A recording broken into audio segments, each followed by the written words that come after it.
Bonjour, je m'appelle Honoré Beka. Dans le cadre de nos séries de vidéos, aujourd'hui nous allons apporter la deuxième partie et pour cela, nous allons commencer par la représentation graphique de l'énergie EP et de la position EP dans l'espace. Représentation.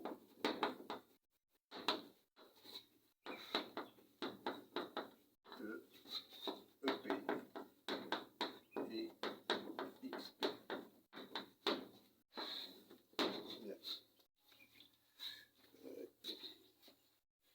Ici, sur ce graphique-là, nous avons fait cette représentation. Et pour cela, qu'est-ce que nous avons fait? Nous avons construit un espace autour du point P. Le point P ici étant l'objet observable. On construit l'espace autour de l'objet observable. Et cet espace est rapporté à un repère orthonormé, c'est-à-dire un repère cartésien, rapporté à la base I, J, K. Et dans ce référentiel-là, dans ce repère-là, bien entendu, le vecteur EP ici est représenté par sa coordonnée EPX, EPY et EPZ, et en même temps, il est représenté par l'angle la position par rapport à la verticale, et son vecteur unitaire E1. De la même façon, la position XP ici est aussi représentée dans ce repère-là par ses coordonnées XP de X, XP de Y et XP de Z. Et en plus de ça, il est aussi représenté par son angle de bêta ici et le vecteur unitaire E2. On voit ici l'angle phi qui est ici l'angle résultant entre alpha et bêta.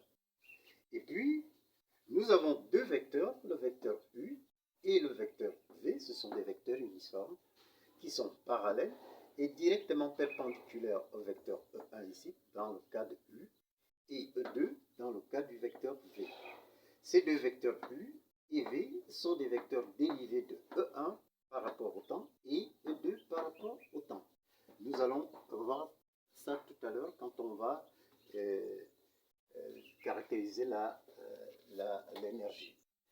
Dans ce référentiel, dans ce repère-là, nous pouvons écrire que le vecteur EP ici est égal, bien entendu, EP dx I plus EP dy j plus EP zk.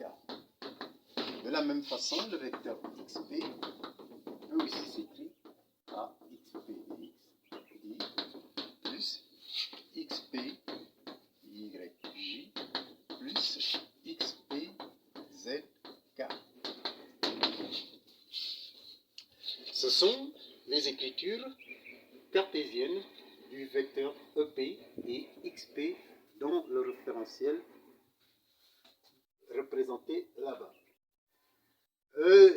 On peut prendre une écriture des vecteurs EP et XP en remarquant qu'effectivement le vecteur EP est porté par le vecteur unitaire E1 de la même façon que XP est porté par le vecteur unitaire E2.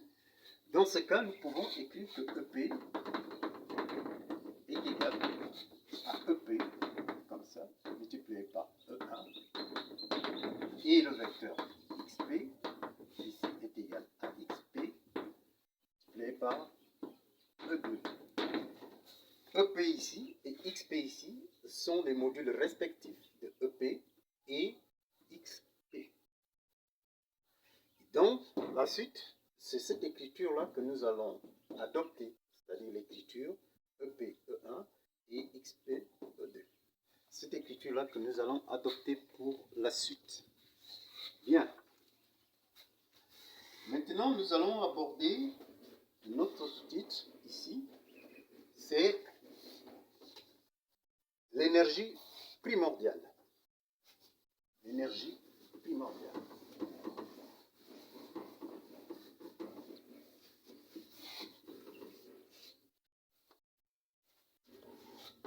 Énergie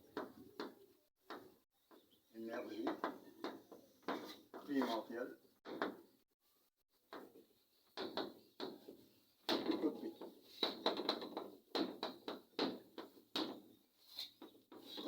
nature de EP.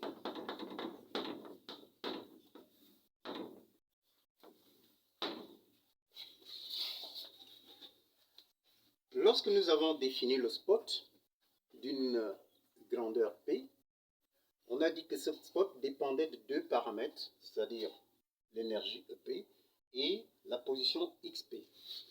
Bon, pour la position XP, le problème ne se pose pas. Nous connaissons la nature de XP, c'est un vecteur position, c'est-à-dire une grandeur de coordonnées spatiales.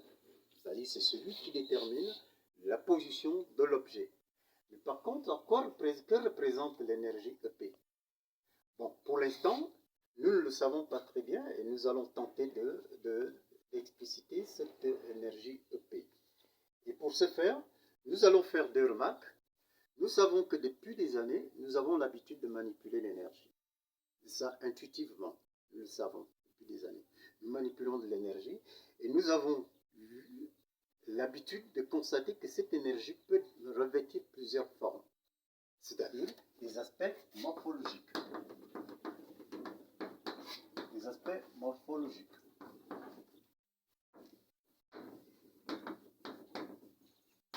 Par exemple, l'énergie peut nous apparaître sous la forme calorifique.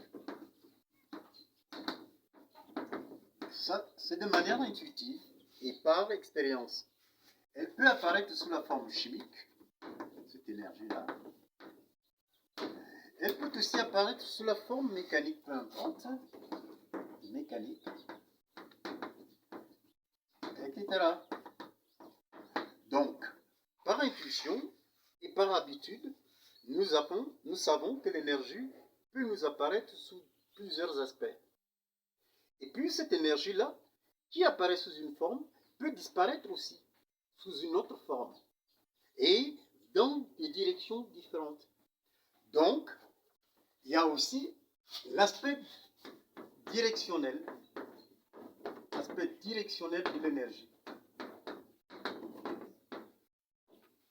de l'énergie.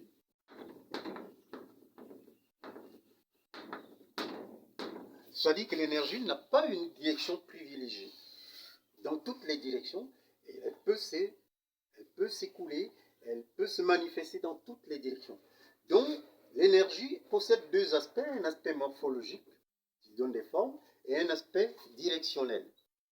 Dans ce cas-là, la première forme ici nous donne tout de suite une idée intuitive, c'est-à-dire que l'énergie apparaît comme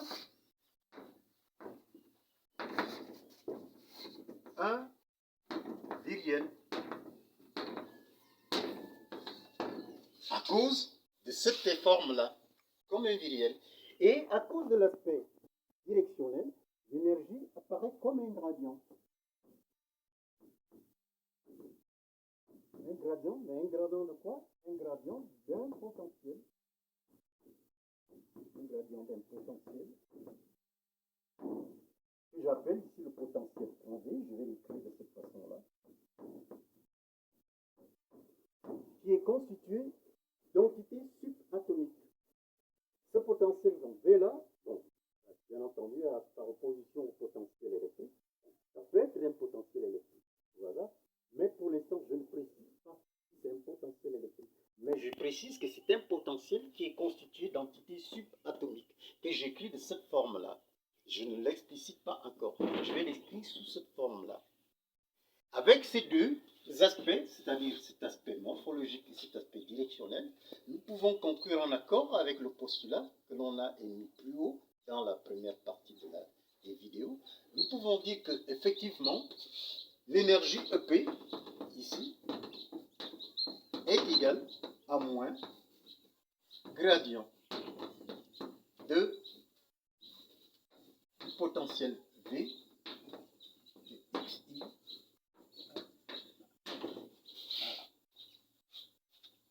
Donc l'énergie EP, l'énergie ici, EP, c'est l'énergie primordiale qui est sous la forme gradient décroissant d'un potentiel d'entité subatomique. On verra pourquoi est-ce que c'est un gradient d'entité subatomique.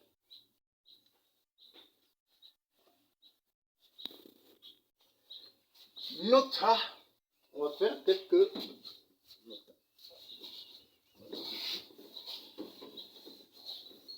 remarques et nota. Le nota ici, ça vient du fait que, comme je viens d'écrire, EP ici est égal à moins gradient d'un potentiel V. Ça veut dire quoi? Ça veut dire que cette énergie primordiale-là n'apparaît pas comme étant une forme précise de l'énergie. Par exemple, on ne peut pas dire que c'est de l'énergie chimique d'une façon globale. Non, cette énergie-là est une absolue. C'est l'énergie absolue, c'est-à-dire c'est un module. Donc, cette énergie EP peut revêtir plusieurs formes, sans prendre une quelconque précise. Deuxième nota, c'est que le signe moins qui précède ici ne signifie pas que l'énergie primordiale est négative, par opposition au concept de l'antimatière. Non, le signe moins montre ici que notre énergie primordiale est décroissante au cours du temps, c'est-à-dire qu'elle diminue au cours du temps. Ça aussi, nous allons le voir plus tard. Donc, l'énergie est décroissante.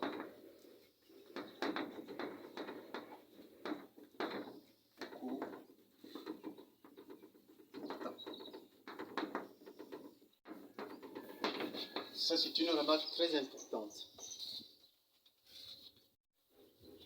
Bien, nous venons de donner la nature de l'énergie. Maintenant, nous allons caractériser l'énergie.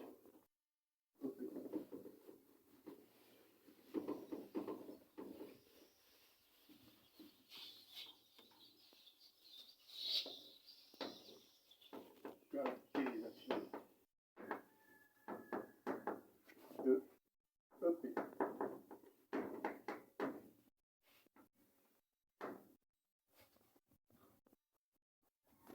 Caractérisation de EP.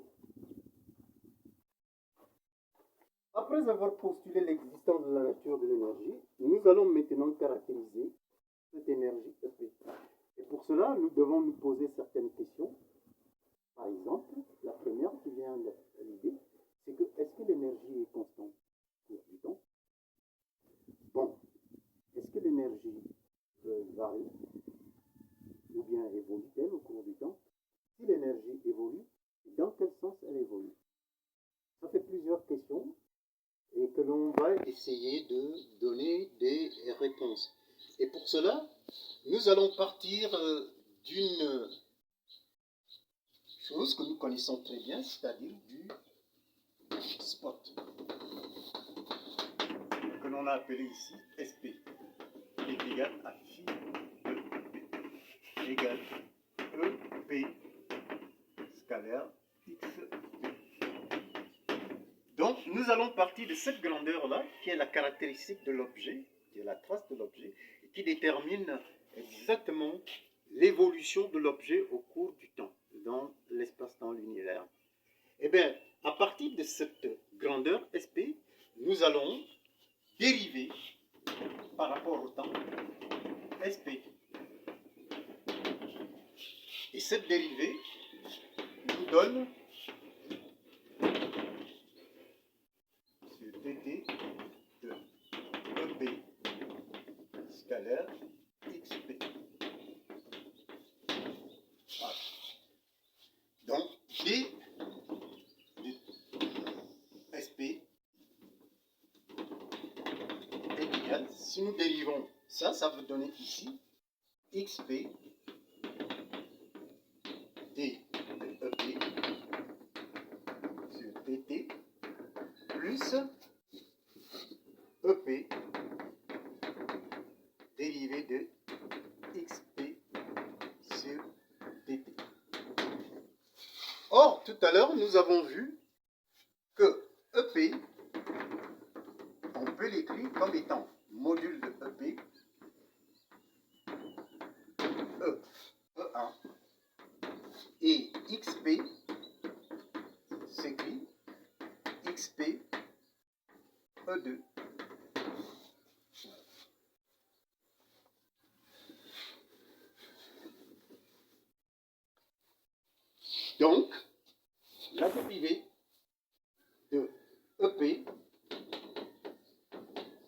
sur dt peut encore être dt de EP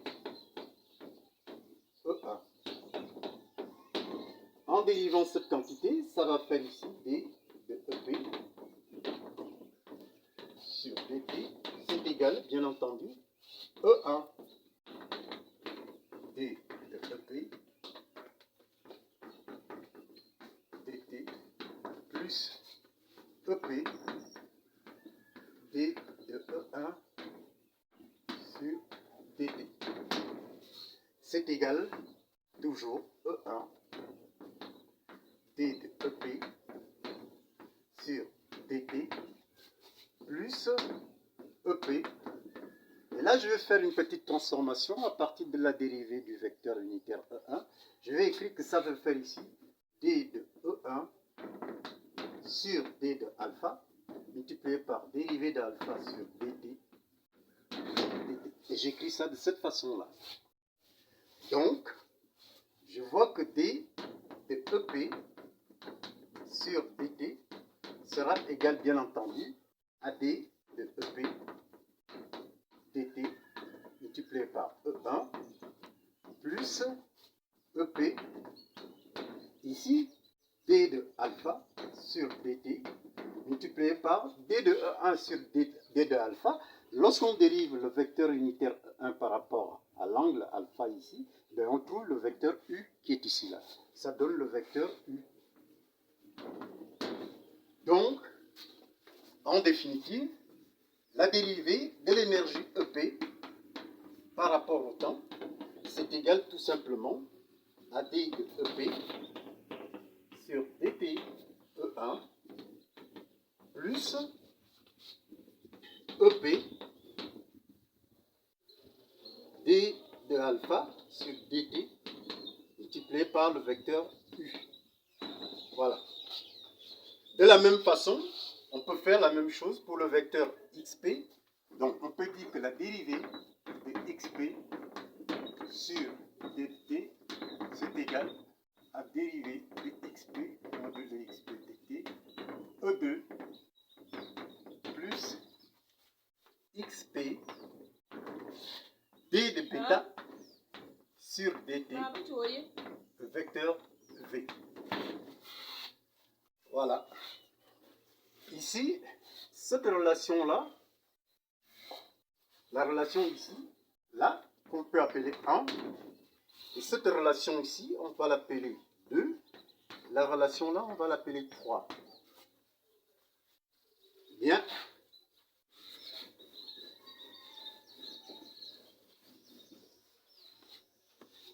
En remplaçant la relation 2 et 3 dans la relation 1, on voit bien que la dérivée du spot, SP, par rapport au temps, sera égale. Donc, je vous donne ça directement, pour ne pas perdre trop de temps. Ça donne ici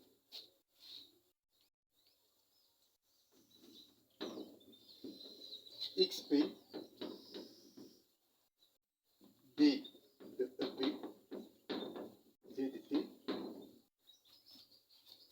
plus EP D de XP D de T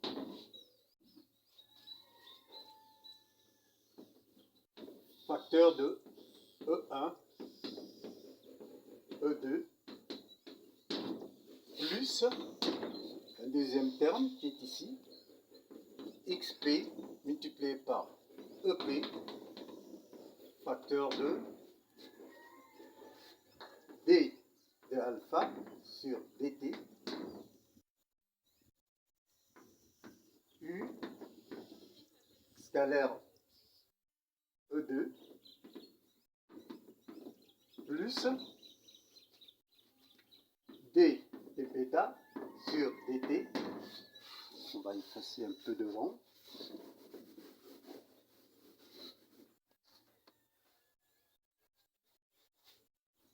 V scalaire E1. Voilà. Et là, on arrive à l'équation 4. Donc, on voit bien que la dérivée du spot par rapport au temps donne cette relation-ci. Bon, comme on a vu tout à l'heure, que effectivement, les vecteurs U et V sont parallèles et sont orthogonaux 2 à 2 au vecteur E1 et E2.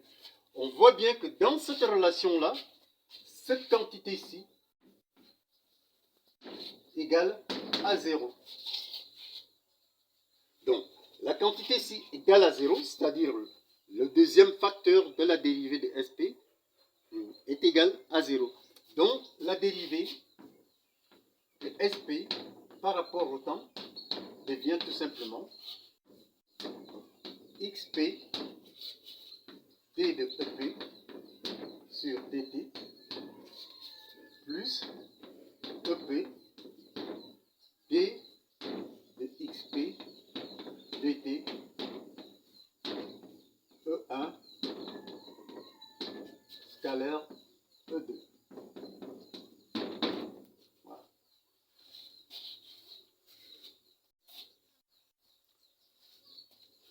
Nous venons de dériver le spot par rapport au temps et nous trouvons cette relation-là. Ça nous donne, on va appeler ça la relation 5. Bon, qu'est-ce qu'on va faire de cette relation? On va partir du principe que, on a vu dans les conséquences du spot, on a vu qu'à tout instant, le spot est constant. À tout instant, le spot est constant. Donc, la dérivée de ce spot-là, par rapport au temps, est nulle. À tout instant. Donc, on peut dire que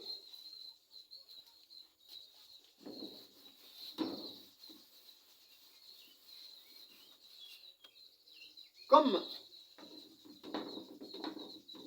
SP est constant à tout instant,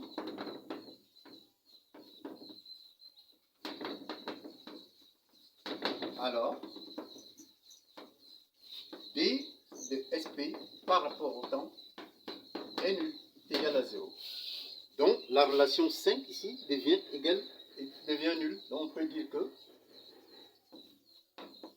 XP D de EP sur DT plus EP D de XP sur DT E1 scalaire E2 égale à 0. C'est un produit qui est nul, c'est-à-dire cette quantité-ci fois celle-là est nulle. Et comme le produit scalaire de E1 et E2 ne peut pas être égal à 0, forcément, c'est cette quantité-là qui est nulle, c'est-à-dire cette quantité-ci. Donc,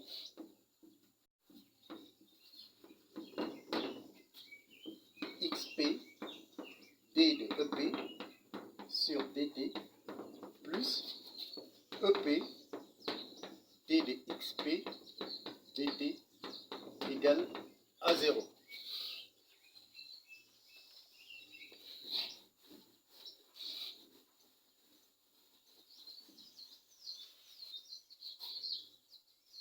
On peut dire que c'est encore, on peut écrire ça d'une autre façon. Et là, je vais diviser tout par, je vais envoyer ici XP D de EP sur DT égale à moins EP D de XP sur DT. Bon, cette relation-là, je vais la transformer en divisant partout par XP et EP. Et donc, on va avoir D de EP sur DT est égal à moins EP sur XP D de XP sur DT. Voilà.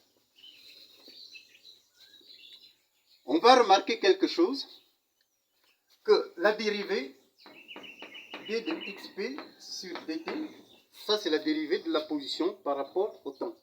Quand on dérive la position par rapport au temps, on trouve la vitesse Vp.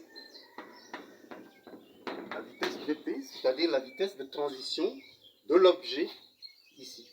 La dérivée xp sur dt donne la vitesse de transition de l'objet P. Donc, on pose ici que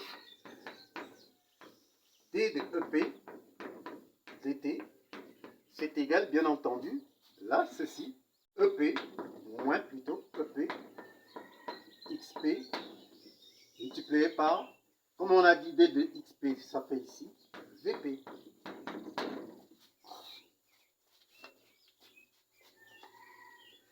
Donc, ça, je peux encore écrire ça en faisant d de EP.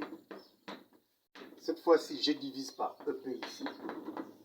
Je dis que c'est égal à moins, je fais Vp sur xp multiplié par dt.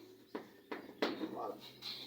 J'écris ça sous cette forme-là. d de EP sur EP est égal à moins Vp sur xp multiplié par dt. Bien.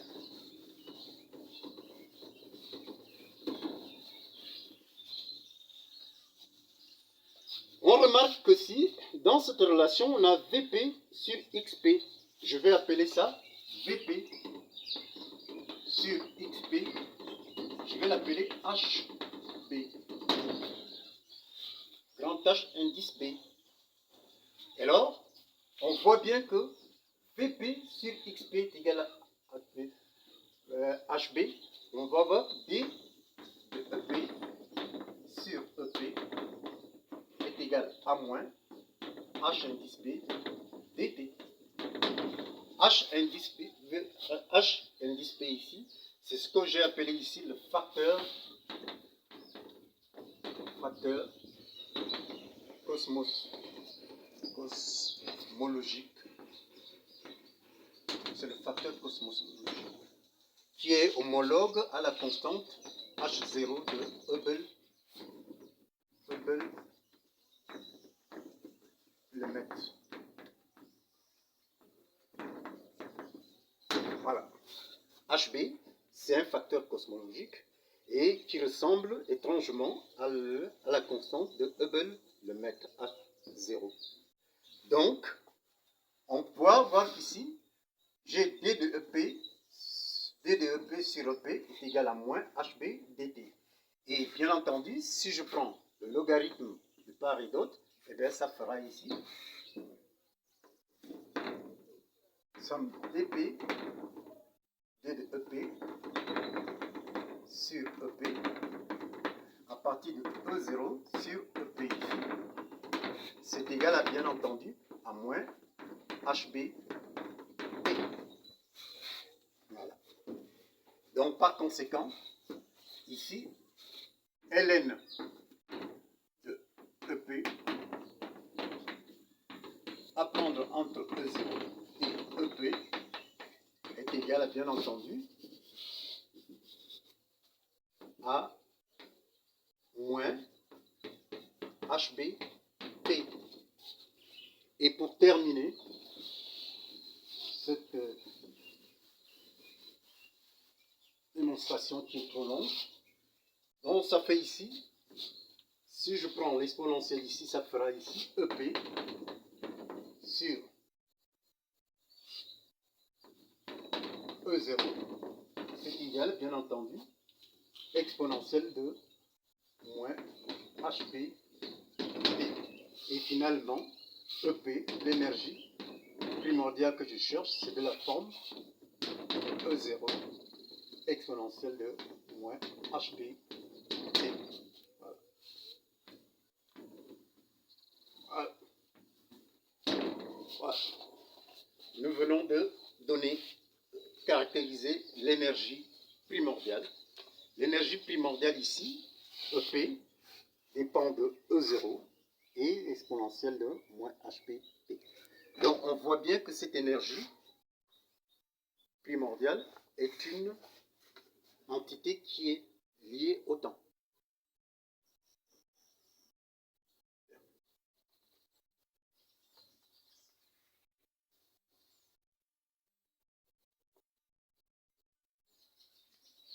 Remarque sur EP.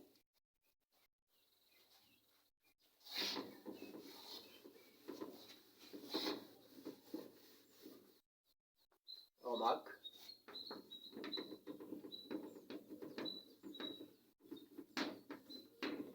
De la relation énergie primordiale EP égale à E0 exponentielle de moins HP T. On voit bien que cette énergie, premièrement, comme première remarque, EP de T dépend de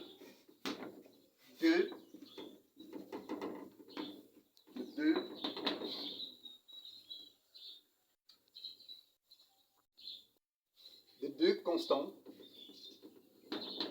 ou deux facteurs, je préfère mettre deux facteurs, à savoir E0 et HP. Voilà. L'énergie primordiale dépend de E0 et de HB. Deuxième remarque,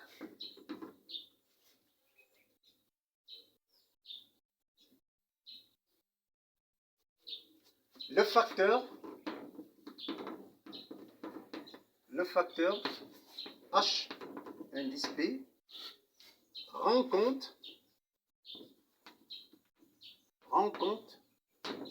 de l'expansion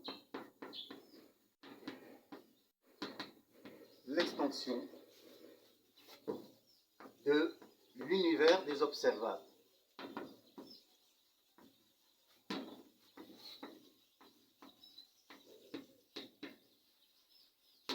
Eh bien, ce facteur HB, c'est pratiquement, comme je l'ai dit tout à l'heure, c'est l'homologue de la constante de Hubble, le mètre H0, qui rend compte de l'expansion de l'univers.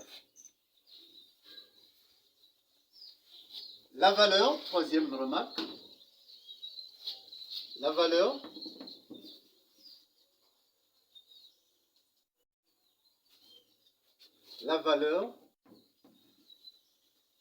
des seuils ou critique, la valeur de seuil ou critique E0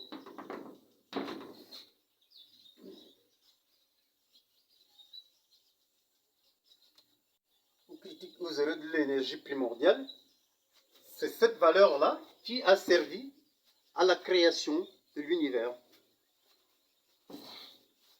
C'est la valeur de seuil ou critique E0 est la valeur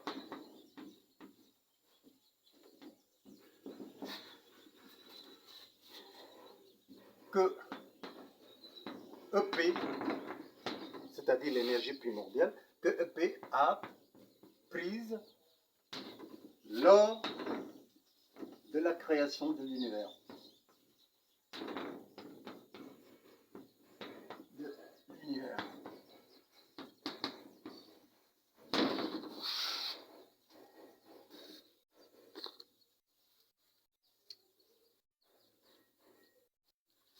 Donc, nous voyons bien que E0 ici est la valeur que peut prendre EP lorsqu'effectivement nous trouvons à l'origine. On verra ça tout à l'heure, plus tard, sur le graphe. Effectivement, E0 ici, c'est la valeur critique de EP lorsque l'univers a pris naissance. Et une dernière remarque, bien entendu.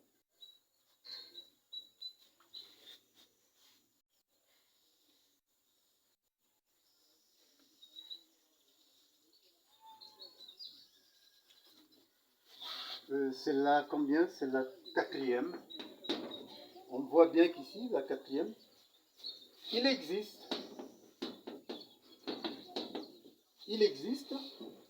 une similitude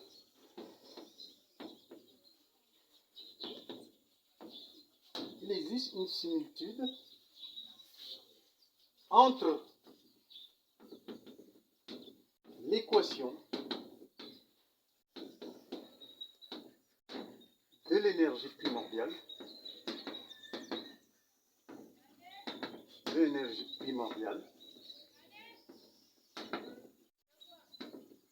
il existe une similitude entre l'équation de l'énergie primordiale et celle de la désintégration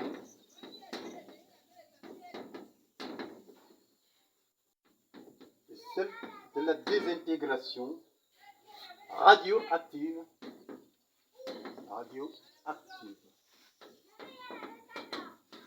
La désintégration radioactive qui est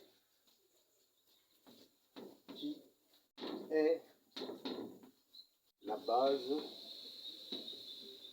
de l'énergie nucléaire.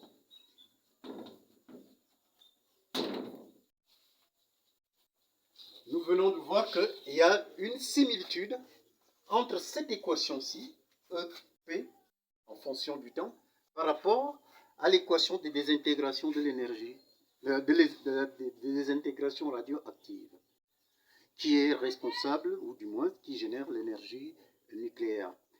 Et c'est cette remarque-là qui fait pencher la balance vers le fait que le potentiel qu'on vient de voir ici est d'origine subatomique. Donc, l'énergie tient bien son origine subatomique. Bien. On va s'arrêter là pour aujourd'hui. La prochaine fois, on va faire la représentation graphique de cette énergie et donner une interprétation de cette énergie-là. Ce sera l'objet de la prochaine vidéo. Merci.